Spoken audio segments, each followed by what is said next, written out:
literature is a kind of training in social consciousness, a way of getting to know the world and our place in it.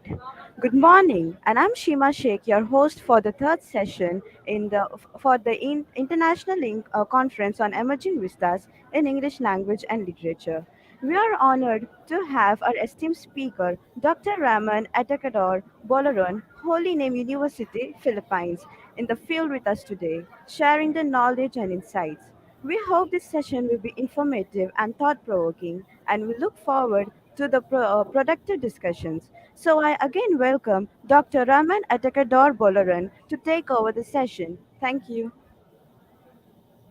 Thank you. Good afternoon to all the participants coming from the Philippines, and good morning to all the participants from India and other parts of the world. Today, we are a global community with one vision and one mission to improve the English language and literature skills of our students through quality education.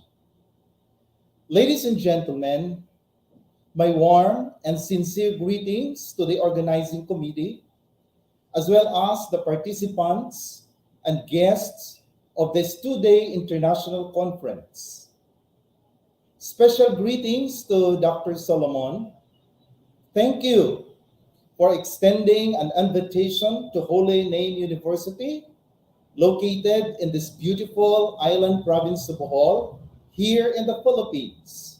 Holy Name University is the premier Catholic university in the province of Bohol, and Holy Name University is level 3 accredited higher education institution by the PAASCO. It is an honor and privilege to recognize that Holy Name University is a partner institution of Karpagam Academy of Higher Education in organizing this year's gathering of teachers, English language and literature scholars, academicians, researchers, and students. For this international conference, Karpagam Academy of Higher Education, or KAHE, has chosen the theme Emerging Vistas in English Language and Literature.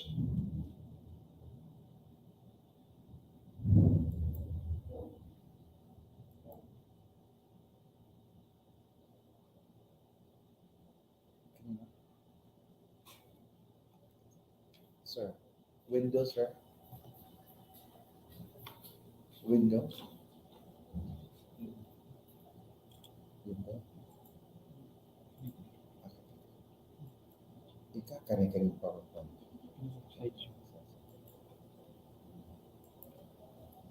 Kana?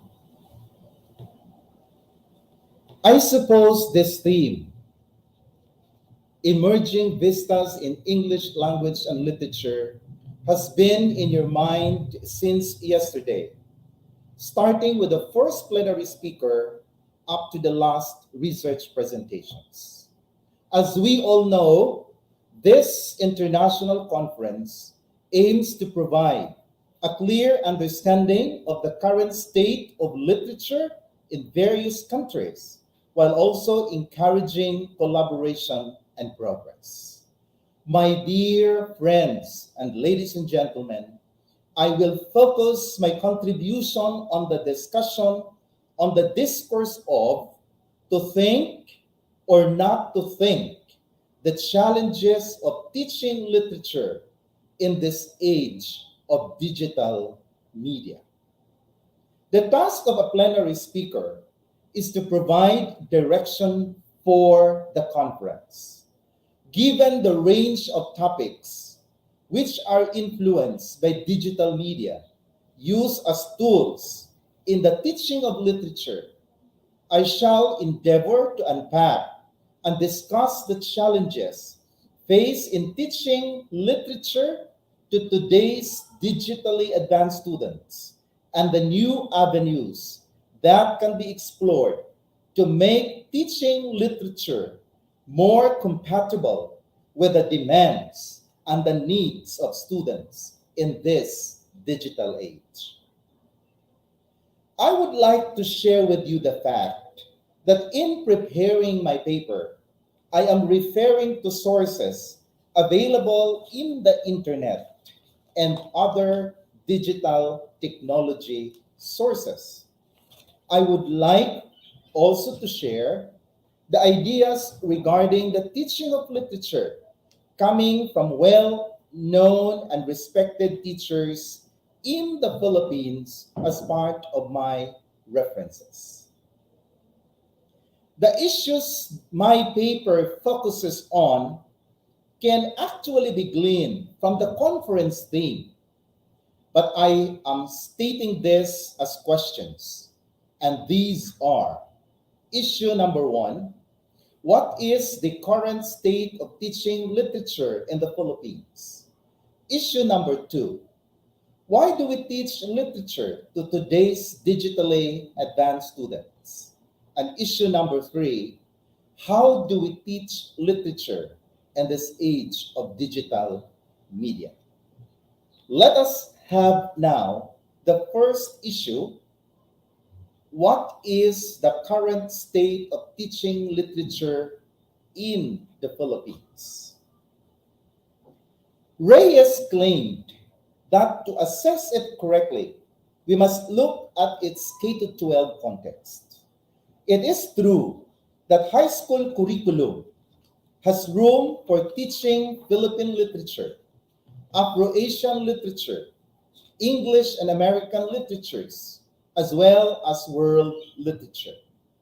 Quite importantly, when the K-12 program was launched in 2013, its senior high school curriculum was supposedly expanded to include 21st century writing originating from both the Philippines and the world. And yet, many of us are shocked to find out that there are no sufficient resources to this course. For instance, because of copyright issues, the current textbooks on 21st century writing contain no global literary selections. Additionally, the teaching emphasis continues to focus on language rather than pay attention to literary forms and what they can do to enrich human consciousness. This is painful to admit, but it looks like, I hope you would agree with me, there is no competent training to prepare teachers in teaching 21st century literature. Moving beyond the high school curriculum, we are disappointed, and I would like to emphasize this, and angry, both to find out that literature has been unceremoniously taken out of the college curriculum. The Commission on Higher Education, known as CHED, boasts of a technical panel on literature. Yet, how in the world did this technical panel allow literature to be trashed down from the college curriculum? The more we think about it, the more we find the decisions to be both disturbing and unacceptable.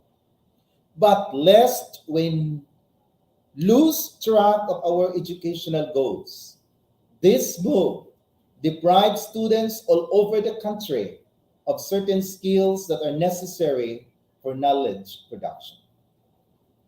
We all know that literature courses are in trouble everywhere in terms of enrollments and declining undergraduate majors. Even in prestigious universities, English departments are seeing not only dropping numbers of majors, but also high and increasing degrees of intellectual fragmentation and organizational atomization. English department faculty no longer can agree on a curriculum on the values of studying literature. There is a need for Philippine classroom to bring the students into a more animated and genuine conversation about literature they read.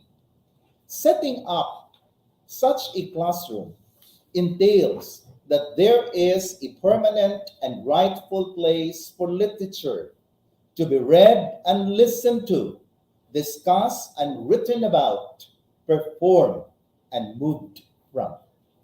However, this is not the case. Miller said, "How many times have we found ourselves answering our own questions in our class? Have we ever felt so helpless because we have exhausted all the leading questions, and yet all our students can give us is a sheepish shrug?" Have you ever thought of how powerful we teachers are in defining the way our students think? By the questions we pose, our students are provoked to think. By the ideas derived from the dynamic discussions and great conversations in the classroom, our students are enriched. By the insights and realizations culled from diverse experiences shared, they are uplifted. My dear friends, we are currently living in the fourth industrial revolution, generally referred to as the digital age. The digital age is marked by technology breakthroughs in different fields. The rapid changes in technology and access to technology has brought with it a new set of challenges in engaging the digital age students. Kaba said, "We have a new generation of young learners surrounded by computers, digital music, smartphones, iPods, etc. This generation of digital born uses continuously the technology by transforming different occasions, sounds, images from one territory to another, from one screen to another, in notebooks, smartphones, iPods, and iPads. In this age of digital media, do the digital natives read literature at all? What do they read and how do they read? Hidalgo explained that most of them, unless they are literature or creative writing majors, do not seem interested in reading anything longer than 140 characters. The great majority of them are reading web content.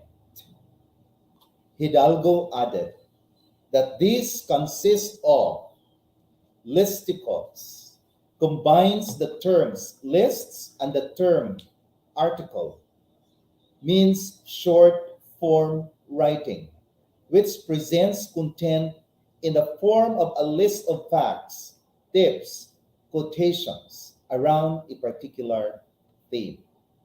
The examples are four pieces of literature that will make you rethink listicles, 18 great listicle examples and ideas to drive more clicks, 20 people who are having the most terrible Valentine ever, and 10 things that should have remained a secret. BuzzFeed articles and Buzz blogs. Buzz refers to word of mouth marketing. Examples: 18 trans books by trans authors that belong on your 2023 TBR by J. Hogan, December 2, 2022. How many of these classic novels have you actually read? By Ima Fungi, August 30, 2022. Next is social media posts, which include Facebook, Instagram, and Twitter. Then the next one is literary blogs or lit blogs. Blogs containing literary works or comments on literary works, such as book reviews or both. Examples are 5 book reviews you need to read this week by Bookmarks March 23, 2023.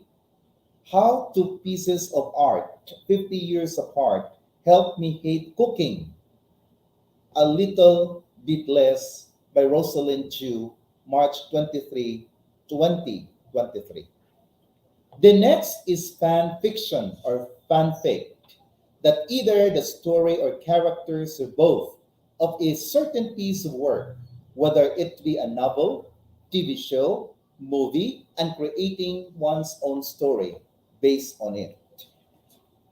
Example, 9 works of literature that are basically fan fiction, from Lord of the Flies to Inferno by Charlotte Allen, that's August 2022, 2018. Then we have Wattpad fiction. Wattpad is a free online storytelling community where users post written works such as articles, stories, fan fiction, and poems either through website or the mobile app. Example, The Royal Explorer by A.S. Jain. Chat fiction, apps which allow users to read in SMS format, popular with the youngest crowd, the teenagers. Example, Hook, features mainly thrillers and telling story. What am I suggesting is that if we are to attract our students into becoming readers of literature, these listicles, BuzzFeeds, posts on social media, and literary blogs are placed to start. We have seen how these different forms of writing, one might call them genre, found on the web, are being put to different use. They may be the literary forms of the future.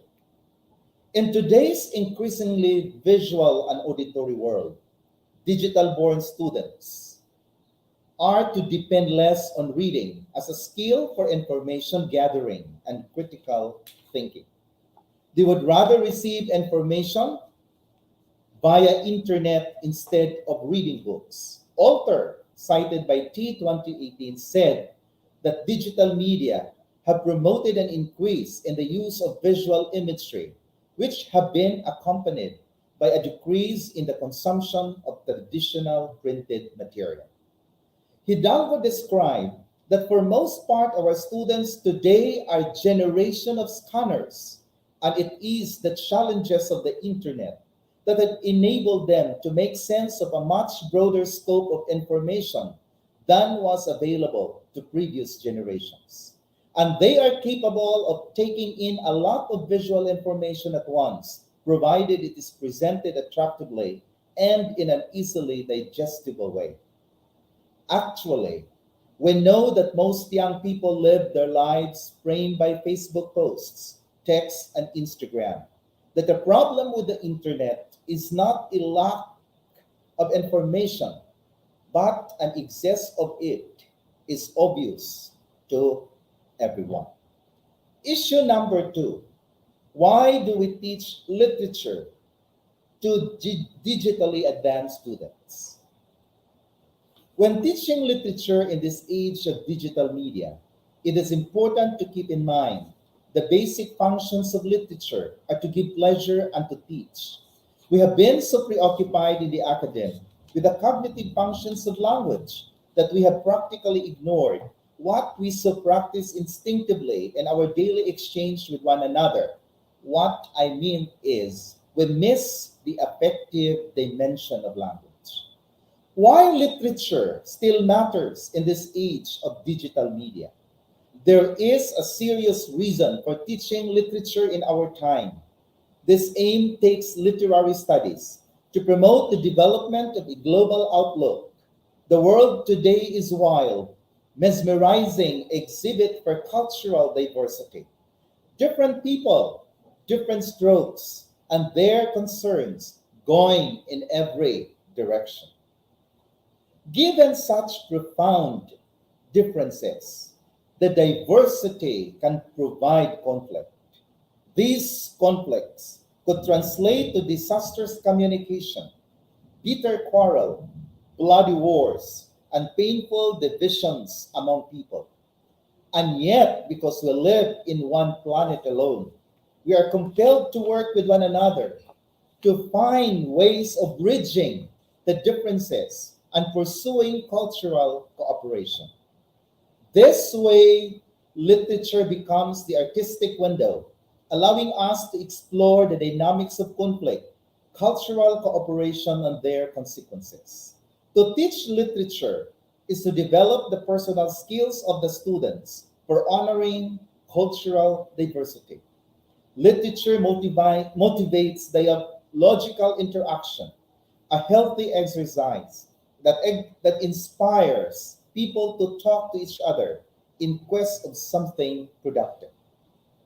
The result of this cooperative outlook is our transformation into global citizens, developing a capacity to tolerate, accept, and work with multicultural realities. And finally, we come to the last issue. How do we teach literature in this age of digital media? As Sella said, close readings and textual analysis of literary texts, which used to be preferred method to learning literature, has not been enough to sustain interest of modern tech-savvy learners. One of the few ways of changing our interaction with literature is to think of literature beyond the written word. There are multiple platforms where literary texts have been converted to either audio or visual productions. There are innovative platforms where the beloved canonical texts have been made into interactive audiovisual content. These platforms and content can and should be explored to think beyond the written word.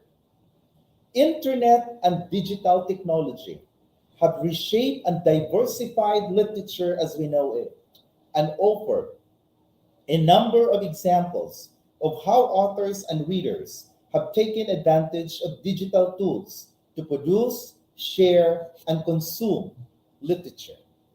The literature on the use of technologies, such as the internet, in literature teaching and general education also suggests that they can effectively, one, increase learner motivation and reduce learning anxiety. Two, engage learners. Three, promote learner autonomy. And finally, aid in retention. We should not look at digital technology as enemies of books and reading. Functional literacy means that people are able to process text in their environment, whether it be, for example, an SMS, a movie, a podcast, or the World Wide Web.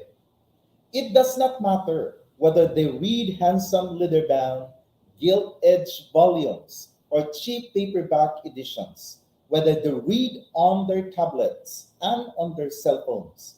What matters is that they go on reading.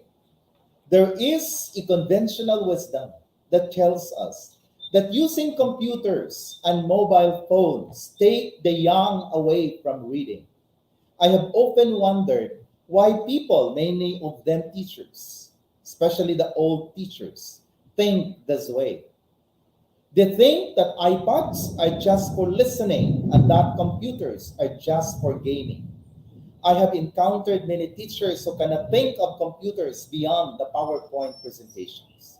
Do we not realize, nay, how are we not awed by the powerful uses that internet and digital technologies can be brought to bear on the teaching learning process? Briefly, let us talk about the mobile phones. Among the tools most likely available are mobile phones, which are presently much more accessible for many young students than computers are. You can use mobile phones as a source of content or subject matter. You use mobile phones to access apps, and apps must be downloaded and therefore minimally require limited internet access. According to Kaba, The study of literature through multimedia represents a new technique, which is more attractive compared to traditional books where verbal comprehension is predominant. It creates interactive activities and provides students with opportunities to study authors and textbooks using a variety of media and sources of information. It involves collaborative work and turns out to be a powerful catalyst for cooperative learning. Students use a wide range of strategies to experience, understand, interpret, and evaluate the texts. Today, we can list a number of more developed applications to help students and teachers. These applications do not only offer students free of charge a significant number of texts in different formats, but also provide information on how to understand these books by developing their desire for reading and literature. I am mentioning some of these applications. Goodreads, designed to help and find shared books. Some students can exchange recommendations for different books or suggest new books based on the preferences they have expressed in online communities. In addition, they can categorize and make reviews of favorite books or keep book entries in reading. For all we know, this app contains over 2,000 books. Next is Audible. It is quite valuable, especially for those students who have difficulty concentrating.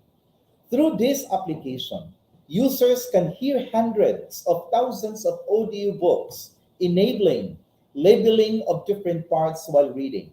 This application is giving students the opportunity to earn different badges, motivates them to read and listen. Another one is Spark Notes. Through this application, students can read book reviews, character reviews, and general analysis of literary works. If a copy of a current book is not available, the application helps students in the best sense of reading or finding information to include in their literary thesis.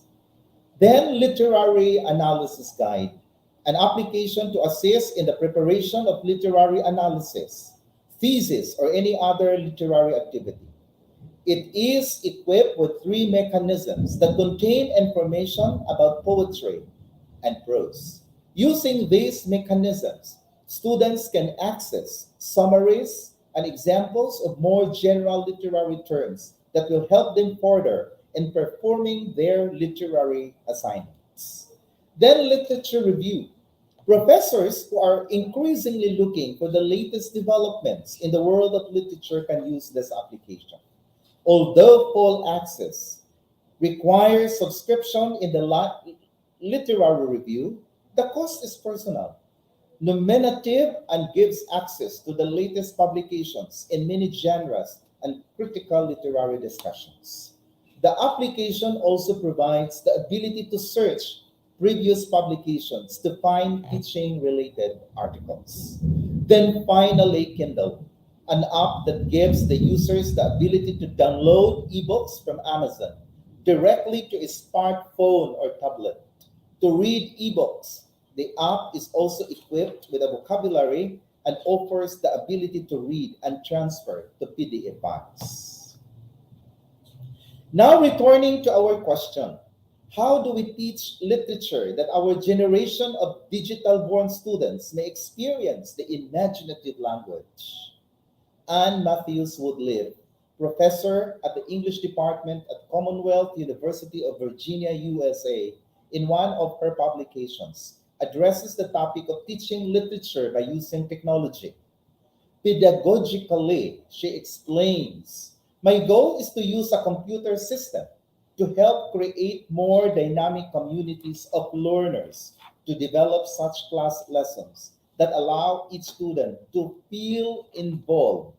Intensive reading, thinking, and writing activities.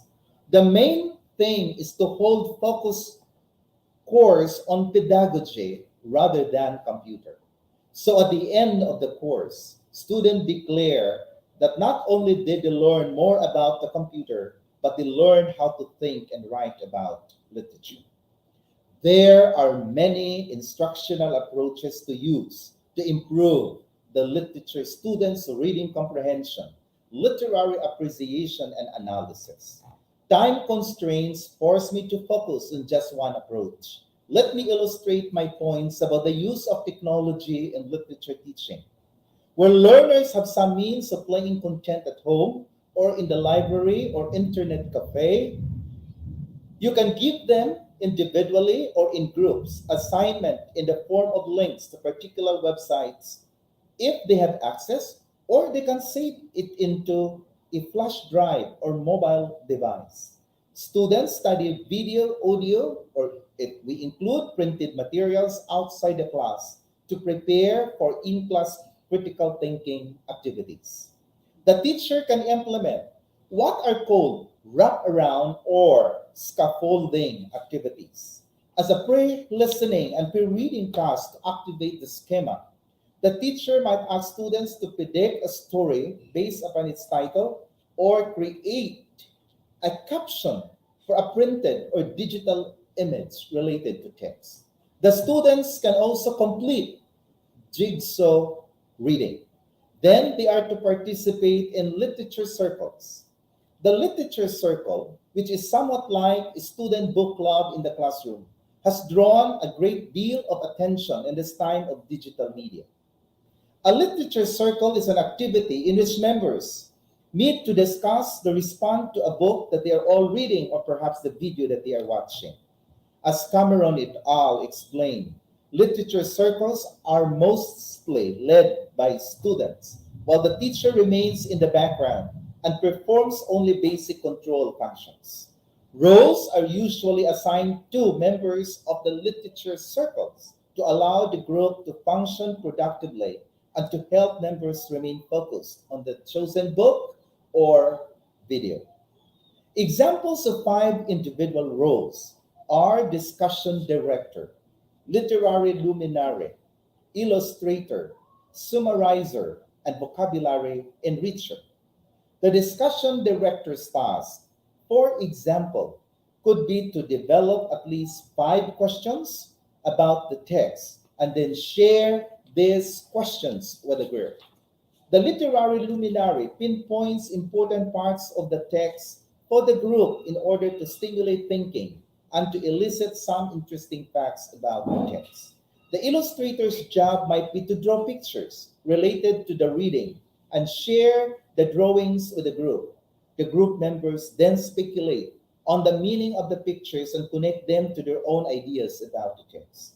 The summarizer's role is to recall what happened in the reading and prepare a summary for the group, and the vocabulary enricher helps the group find and discuss new or difficult words. These roles can rotate with each discussion so that every student has the opportunity to perform each role. Overall, the purpose of the literature circle is to improve student reading comprehension, literary appreciation, and literary analysis. Literature circle supports strategies such as visualizing, connecting, questioning, inferring, and analyzing that are vital to solid comprehension and lively conversation. Since the assigned roles in literature circles require students to draw out these events, create questions, and summarize the text, learners are called upon to use a variety of strengths and skills to prepare for the discussion. As students perform the roles, they draw information from the text, pay attention to details to support their ideas, highlight main ideas, and respond critically to what they have read by making judgment about the character's intention and actions, about how and why things happened in the story. Hidalgo said, if we want our students to respond positively to literature, we must be able to make literature fun. Since they enjoy writing and reading on the internet, we need only take them a little farther. The point is to make them understand. why we continue to want them to read literature, and hopefully to see them enjoying themselves while they do it. Eventually, they can talk of the bigger, nobler things. And the vehicle of this journey is our day's lesson with its activities and strategies, which we can maximize for a fun ride with the students. Hopefully, our students will see for themselves that through literature, they will discover other people and learn about other worlds much more deeply than when they are scanning web content. And that knowledge will turn them into men and women of compassion, tolerance, and wisdom, the very opposite of today's dross. My dear friends, new technologies, new literacies, new challenges for the literature teacher. Can we meet these challenges? This conference has been designed to do so. At its end, I hope we have taken a step closer to that goal. Thank you. Stop sharing.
Hello, sir.